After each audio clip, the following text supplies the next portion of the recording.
Je suis Ousmane Sy, le coordinateur du PDSR.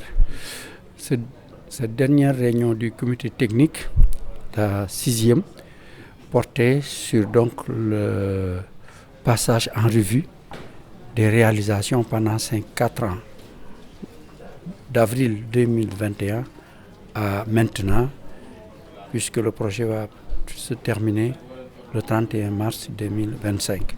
Il fallait donc informer le comité technique des réalisations qui ont été faites au niveau des 3 composantes, et ce qui a été donc fait ce matin.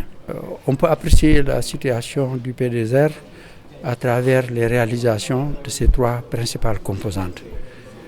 Pour la composante 1, il s'agit de renforcer 250 micro-petites entreprises des 14 régions. Nous en avons appuyé 274, soit un taux de réalisation d'environ 109%. Et parmi ces entreprises, plus de 48% étaient dirigées par des femmes contre 30% qui nous étaient fixés, et 30% de jeunes ont bénéficié de ce programme contre 20% qui nous avaient été assignés. Ces appuis au niveau de cette composante étaient d'ordre matériel et immatériel. Pour les appuis immatériels, il y avait un équipement mutualisé qui est une souffleuse, une unité de production d'emballage de bouteilles en PET installée à Kolda et qui permet à toutes les entreprises et micro-petites entreprises des régions de Kolda, Ziguinchor et Sédhiou, y compris d'autres qui viennent de la Gambie et de la Guinée-Bissau, de s'approvisionner à partir de Kolda et non pas à partir de Dakar. Il y a eu un gain de temps et moins de pertes en emballage.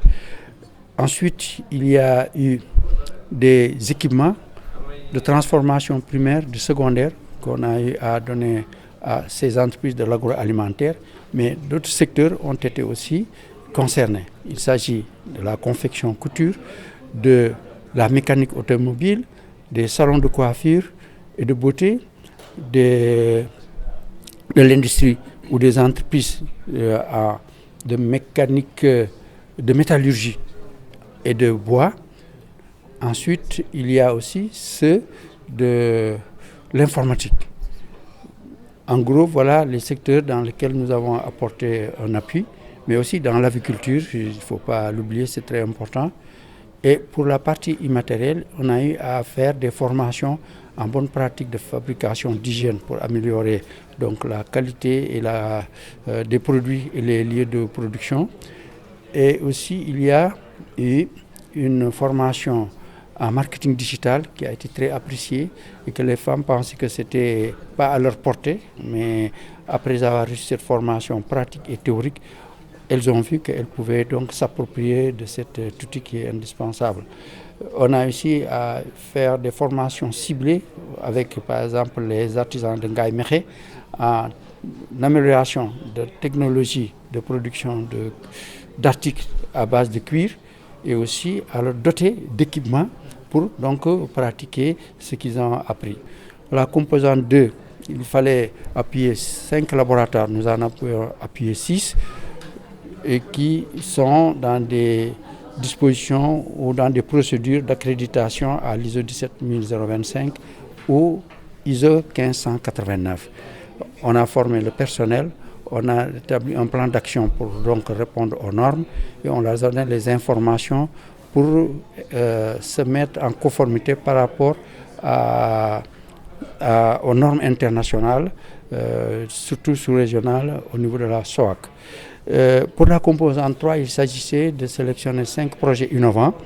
Nous sommes en train donc de les accompagner pour améliorer et avancer dans leur processus d'innovation. Et le matériel qui a été acheté est en cours de livraison.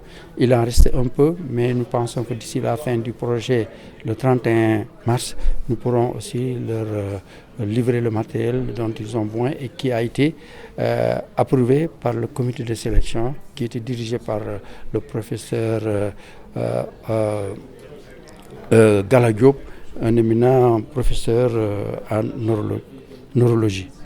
Pour les impacts, ce qu'on peut dire, c'est donc une amélioration de leur capacité de production, une amélioration de la qualité de leurs produits, gain de parts de marché nouveaux, et ensuite une création d'emplois et maintien des emplois qui étaient dans certains cas sensibles avec la pandémie. Donc le côté social a été pris en compte par ces entreprises qui n'ont pas voulu licencier à cause de la baisse de leurs activités, mais ont fait une réorganisation interne pour faire donc un maintien de ce personnel. Okay. En perspective, pensez-vous que le programme peut être repris? Bon, il y a des leçons apprises et des bonnes pratiques qu'on peut tirer de ce projet.